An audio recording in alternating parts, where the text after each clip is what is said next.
On this week's edition of District Directions, we'll have a district update with Ms. Connie Blaney. Dr. Judy Barber will be joining us with her focus on learning. Ms. Kramer will have her opening doors. And we will see Mr. Rex Suba with his pinpoint and the details for all you educators of Norman out there. Stay tuned.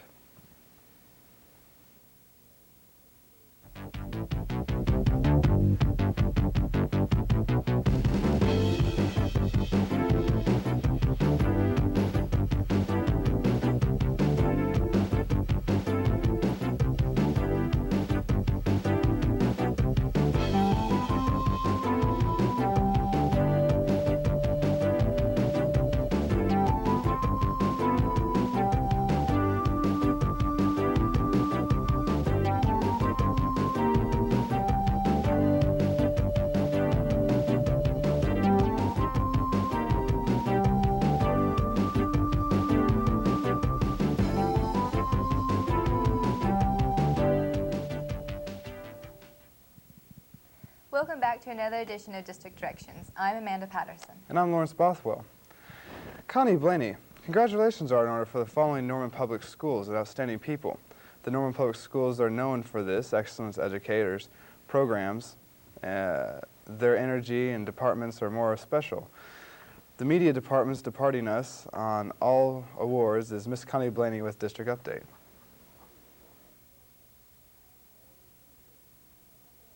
Good evening. The Board of Education meeting was held on Monday evening, November 18th. The meeting opened with recognition of the All-State Volleyball students, winning the Academic State Champions, an All-State Volleyball student, and the Fast Pitch Softball Academic Champions.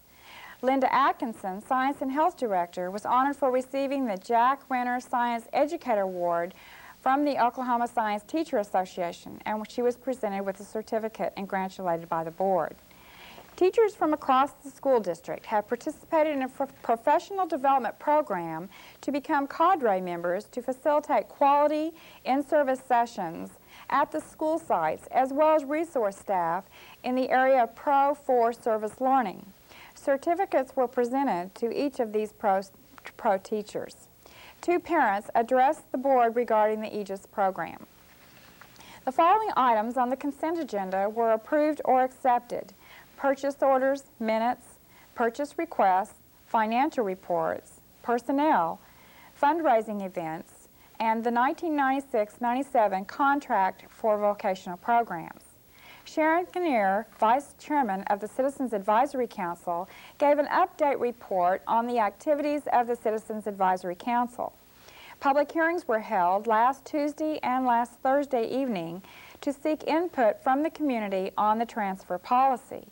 The Citizens Advisory Council will present options to the school board at the January school board meeting. Bob Wright, Locke Wright Associates, presented a 90% construction document review of Phase 3 of Norman High School North to include outline specifications, estimate of probable cost, schedule and plan review, and request for authorization to complete plans and specifications, and issue the plans to the general contractors for bidding.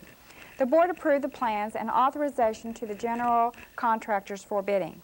Wright assured the board that the construction problems that were publicized in the newspaper articles were already known before the articles were published. He said the items on the punch list were being corrected and an inspection was scheduled for Tuesday. The low bid for science laboratory casework and fume hoods for the science building addition at Norman High School was awarded to Best Architect Products of Oklahoma City for a base proposal of $300,980. Design development drawings were presented by architect Bill Kane of Kane Associates for the renovation of the west side of the existing science building of Norman High School. The board approved the design development drawings and authorized Kane Associates to proceed with the construction document phase. The board also adopted the 1996-97 budget. Dr. Nancy O'Brien, Assistant Superintendent, gave an update report on the secondary transition timeline, which included plans for the purchase of instructional equipment from bond funds. Dr. Schiller, Assistant Superintendent, said the Personnel Transition Committee is working hard to accelerate the timeline for teachers to be notified of their new assignments at the secondary level for next year. If possible, teachers might be notified of their new assignments by the end of December. However, depending on the board's final decision on the transfer policy, some assignments may have to be changed to meet the needs of student enrollment at the school sites. The board discussed the 3-year bond plan that Superintendent Jim Gray presented at the October school board meeting. The board focused on the first year of the 3-year plan and discussed whether to proceed with the 1997 bond issue at the same time as the annual millage election and board election on February 11th of 1997. Mr. Copeland said that he had talked with patrons about combining the elections, and they were all very supportive. Other board members said the same thing. The district would save about $12,000 in election costs by combining the 2 elections. The board decided to proceed with the 1997 bond election on February 11th. More details about the bond issue and items on the bond issue after the board authorizes approval will be discussed at future updates. Rex Suba, Norman High School and teacher, and Ann Masters, Media Services Director, presented a report to the board on the Video Resource Studio internet web pages. Leanne Kennedy, Planning and Evaluations Director, presented to the board a revised Board of Education Policy 4552 called Salary Payment Options and Deductions. No action was taken on the policy.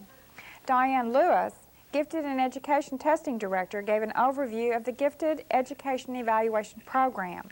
Assisting with the presentation were Amy Baxter, Washington teacher, Mary Smith, Irving 8th grader, and David Sisson, Jackson Elementary parent. The dates, times, and places for the regular monthly scheduled meetings of the Board of Education for the 1997 school year or 1997 year were approved. The board meetings will be held at 7 p.m. the third Monday of the month in the Administrative Services Center at 131 South Flood. Those dates are as follows: January 27th, February 24th, March 17th, April 21st, May 19th, June 16th, July 21st, August 18th, September 15th, October 20th, November 17th, and December 15th. Anyone needing a list of these dates and times can call the Public Relations Office 366-5961 to get these dates. Following executive session, Kathy Beebe, counselor at Kennedy Elementary, was named assistant principal at Kennedy Elementary School. Congratulations to Kathy. The next Board of Education meeting will be December 16th at 7 p.m. in the Administrative Services Center at 131 South Flood. For Norman Public Schools, I'm Connie Blaney.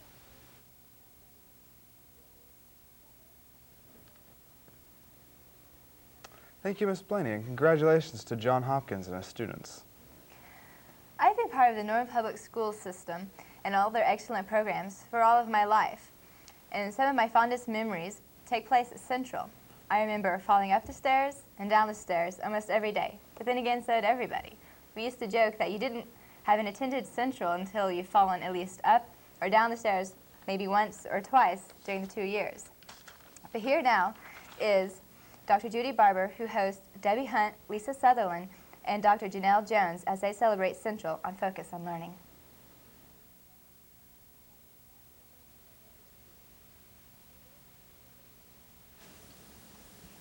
Welcome to Focus on Learning. In today's show, we're going to talk about closings, shutting doors, which are as important as beginnings and opening doors. My guests include Dr. John L. Jones, who's the principal at Central Mid-High, Lisa Sutherland, who teaches at Central, and Debbie Hunt, who's the president of Central's PTA. Thank you all for joining me. Well, John L., this is the last year for Central Mid-High, and I can see that I'm going to be a little teary this morning. There's a lot going on, and you have many activities planned, and some you need help with, and let's just jump in. Tell us some about it. Well, we do have a lot of things planned and a lot of things that have already started. The first thing we did this year was to just say, we're through crying. We're going to go on. We're going to celebrate. all of Central's tradition and its fine history, and there's an awful lot there. The first thing we did was our student council T-shirts. Okay. And the kids designed it and came up with One Last Groove. That's great. Lisa, So- open that up just a little bit and we'll see a little more of it there. Right, okay. So One every- last. One last groove. So How everything we neat. do, we say one last time, the best time. And That's that's kind great. of the way we look at it. Tonight is the last home Central football game. All So we're right. going to make it the best, even if we don't win. It's going to be the best game and the best evening that we can possibly have. So everything that comes up during the year, you're saying, one last time, The best. the best. Mhm. Right. Our football T-shirts for the West Central game, since this was the last West Central game. And we began with the final chapter of a great rivalry, 1996, Central West. And then on the back, of course, the crashing helmets. Hardy Field, November 5th, 1959, was the first game that was played between Central and West. And just as an aside, that was an 8th grade game. The Oh, is 9th that graders were at Norman High School, so it was an 8th grade game. And then the last one, which was at Harv Collins Field on October 3rd, 1996. The tradition of Central really includes a lot of different levels, doesn't it? Yes, and part of the problem we've had with tracking that history is, of course, the first high school serving secondary students really opened at that site on Gray in 1909. They left the Jefferson site in 1908. So for a year, they drifted from businesses and churches and basements and upstairs rooms where the high school students had their classes. And then in 1909, that big, awesome building opened, and it was referred to as Norman High School. The school at the Jefferson site had been called the East Side School, and it was 1 through 12. So really, Norman High School's history, I think, if you want to go with the name, Right. tracks to that 1909 To that school. side. Well, I know that you're interested in getting people and stories and so on, so let's come back to that in a minute. But Lisa, I'd like to talk with you a minute about throughout the year, the students at Central are celebrating the tradition through their lessons, are they not?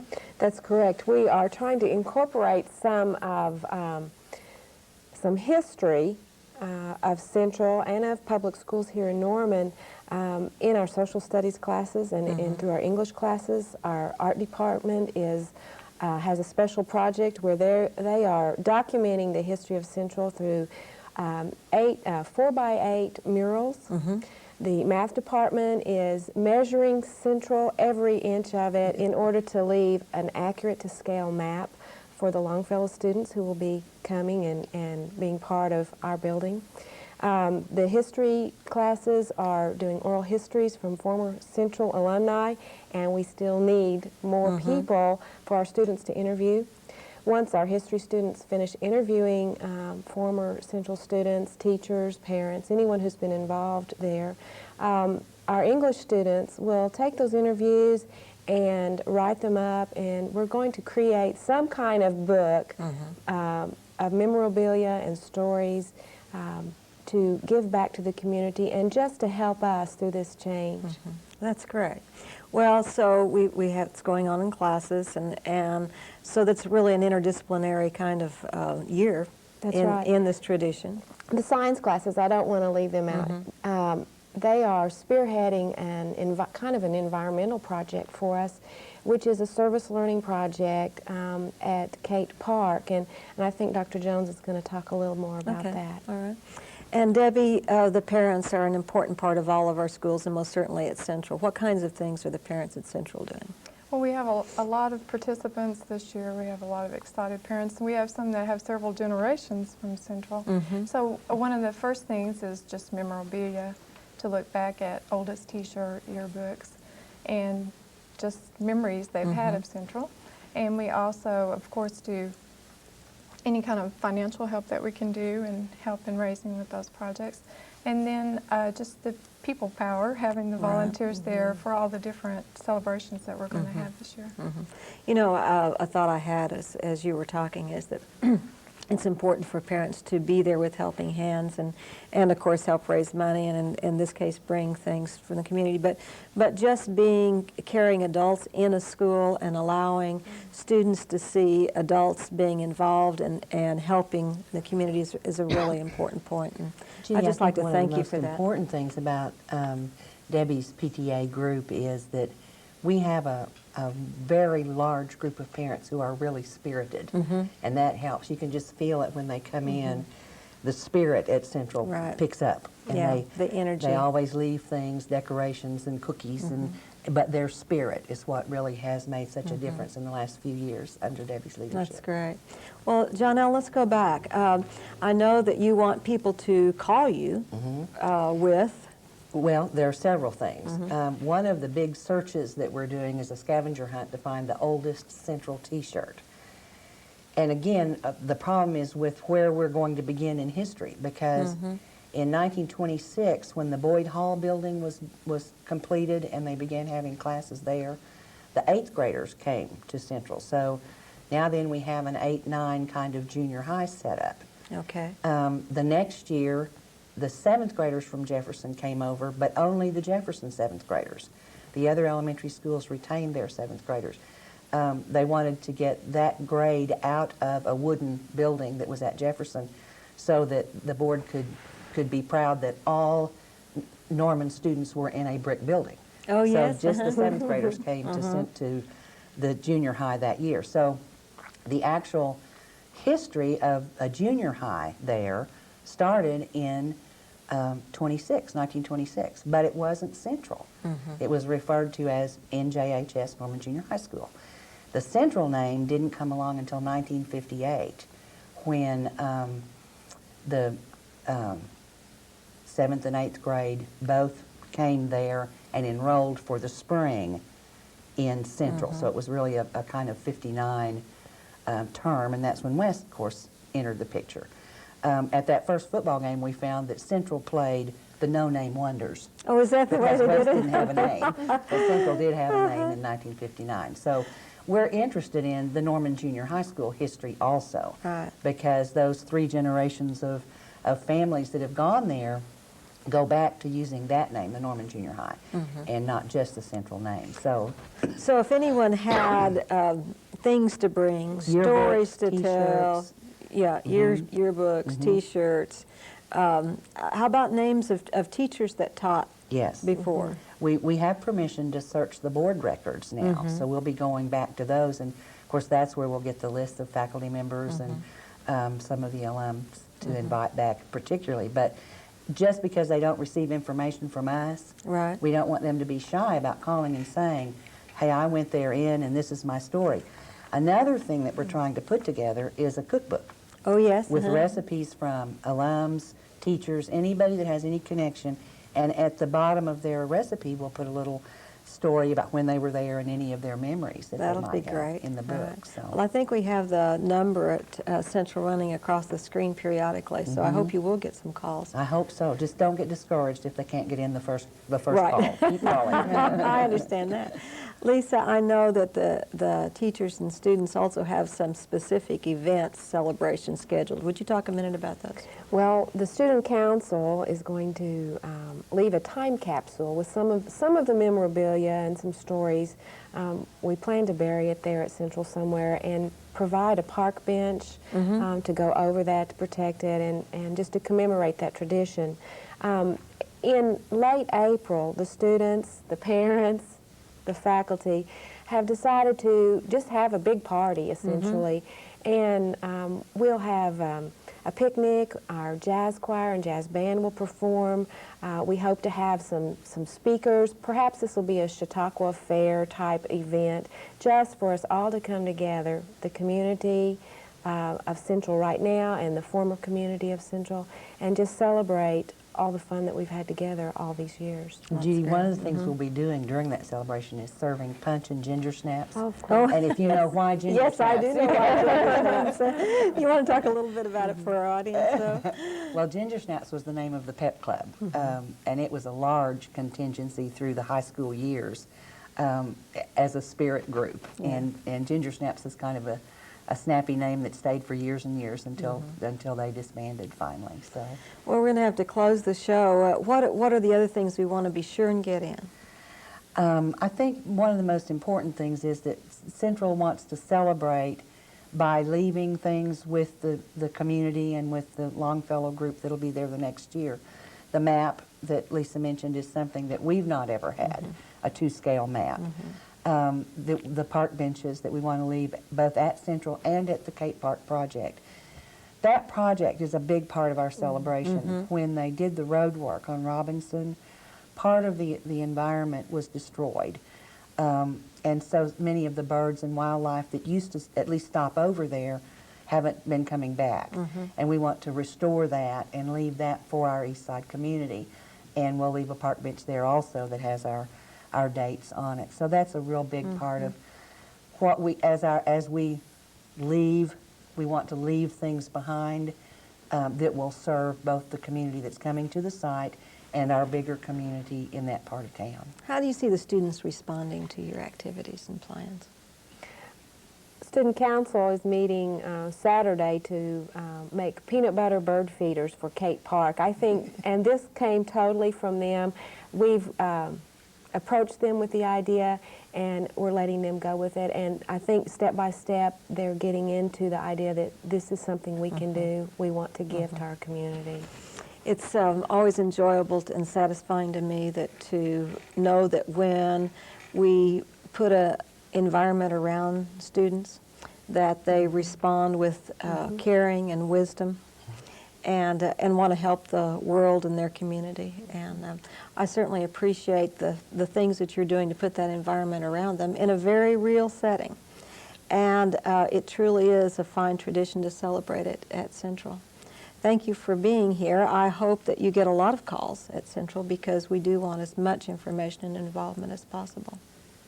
And thank you for joining us on Focus on Learning.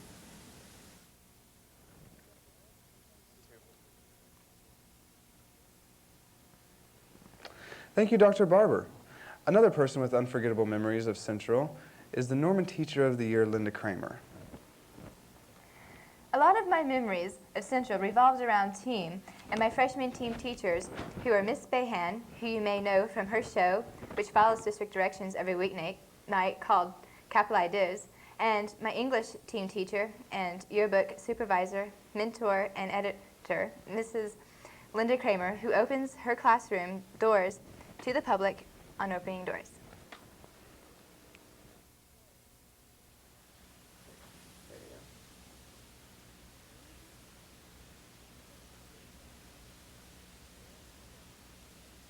Read the assignment, answer the study questions, fill out the worksheets, take notes over the lecture, take the test. Repeat this cycle. For many students, this style of learning, one which has been the norm in classrooms across the nation, works just fine. Most teachers themselves function well in this style and feel comfortable using it. The problem is that this type of instruction fits the personal learning style of only half our students. Many other students, whose learning styles are vastly different, are being left out in the cold. What happens when these students aren't learning in our classrooms? Boredom, apathy, disruptions, wasted minds, and wasted time. The Norman School District has taken steps to make sure that all students, no matter what their learning style, are being given opportunities to learn in the style that is comfortable to them while being stretched to develop other learning abilities.